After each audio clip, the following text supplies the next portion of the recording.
Toasty from the Discord server, an Ohio State fan, comes in and asks, why is everyone so high on Michigan football and Bryce Underwood? Trying to get some enemy intel. Intel on Michigan, the biggest rival of Ohio State, and both of whom participate in the greatest rivalry of all sports, the game. And the fact that Michigan and Ohio State, yet again, for the second time in the 2020s, technically for the third time, if you count the 2022 game as well, if you separate J.J. McCarthy's games and don't just count his tenure, Michigan and Ohio State are going to once again have a matchup where you have NFL quarterback on NFL quarterback or 5-star on 5-star. It's crazy. I love it. I think it's good for the sport. It's good for the Big Ten. It's wonderful for the rivalry. But Bryce Underwood is a true freshman. And Michigan did lose some talented players to the NFL draft. So people are asking questions about the team that went 8-5, 5-4 in Big Ten play, and also brought in a wonderful recruiting class. And there are questions that deserved to be asked about this Michigan team. Before I try to answer this, please subscribe, like the video, hit the bell, and also join the Discord server via the link in the description or down below in a reply to the pinned comment.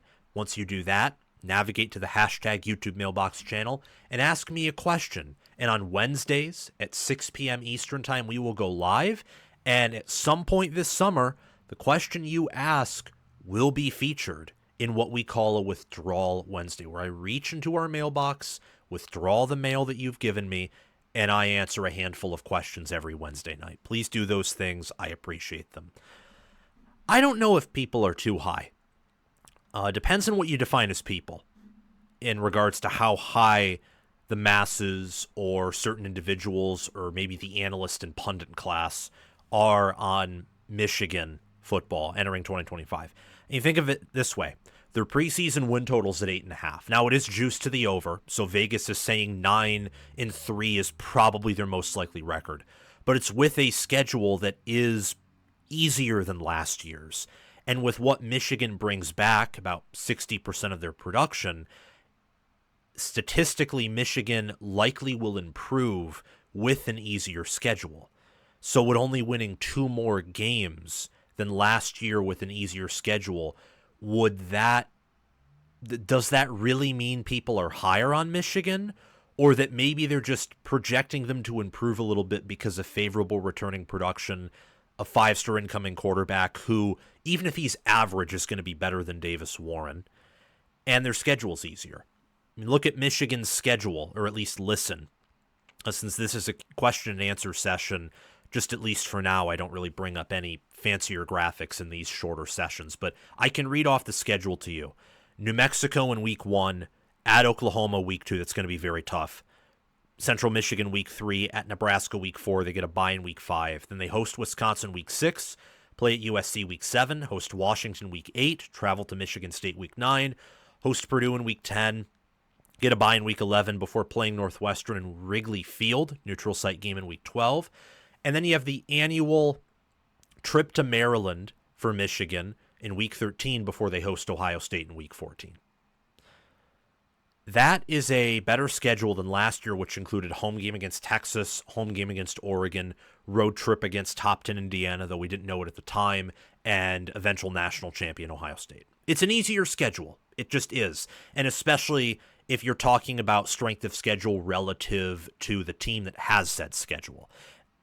Davis Warren at quarterback, no matter what the defense had NFL talent-wise, that was always going to be rough against that schedule, especially with hindsight, which is 2020. Underwood and a more veteran O-line and a more veteran defense overall, though without the same unicorn talent at D-tackle, is going to be better suited for this schedule. So that's why their win total's at 8.5. Predicting at least 1.5 more wins than last season, more likely 2 more wins than just 1 more win. And I imagine Vegas would also think that 10-2 and maybe even 11-1 is more likely than 7-5 again, and certainly 6-6. But that's just me guessing. So again, I don't exactly know who is people, but what I can say is that Michigan fans are very bought in. I think Michigan fans believe that this team can win the Big Ten, that they maybe can win a playoff game or so. I know that fans of rival teams don't think that this Michigan team is all that special. Some of them think that Michigan will be worse than last year given all the NFL talent they lost. I know outsiders, kind of the neutral between the two extremes, think that this Michigan team can win anywhere from really 8 to 10 games, but that they probably won't win a playoff game. Some even say can't, and others think that subpar coaching will hold Michigan back because they do have a young staff and a staff that last year had many blunders. I would say the reason why people are high on Michigan and Underwood is the latter. It's Bryce Underwood. If Underwood is what the recruiting rankings say he is, number 1 overall player in the 2025 recruiting class, a quarterback that's compared to Vince Young, not just, oh, we'll just slap Cam Newton on this recruit because he's generational and can move and can run.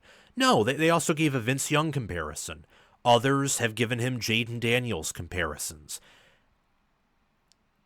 Bryce Underwood, if the Heisman Trophy were given to the best player every year, based on his recruiting rankings, services and analysts are telling you this is a Heisman caliber player, and that even as a true freshman, he should be one of the better players at his position in the country. Not one of the best.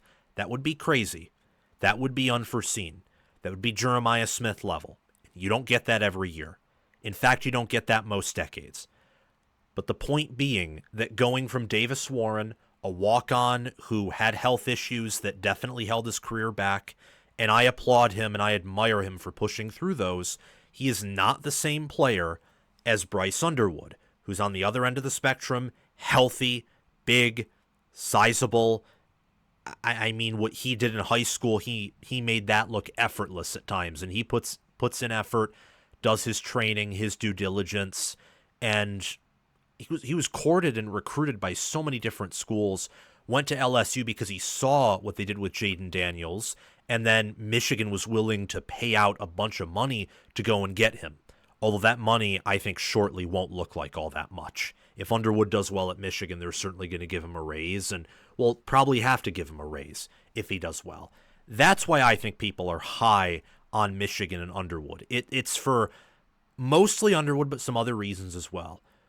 Anyone who's high on the Wolverines will tell you that the defensive line is more likely to reload than collapse because of how they've recruited, how they've developed, the fact that Rayshon Benny had a PFF grade close to Kenneth Grant and played several snaps last year, the fact that Michigan returns 3 defensive ends who had over 300 snaps, they return 4 senior linebackers, they return Yair Hill and almost all of their secondary minus Makari Page, who was okay last year, and Will Johnson, who was banged up for 2/3 of the year.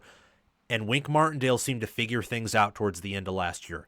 So their defense should be top 10, if not top 5, based on projections, what they bring back, how that coaching staff finished out the year, and they massively upgrade talent-wise at quarterback and retool on the offensive line and running back through the portal and returning production. That's a lot of reasons to think that Michigan's going to be good this year. Not saying they will be, but some people are high on Michigan, and that's okay.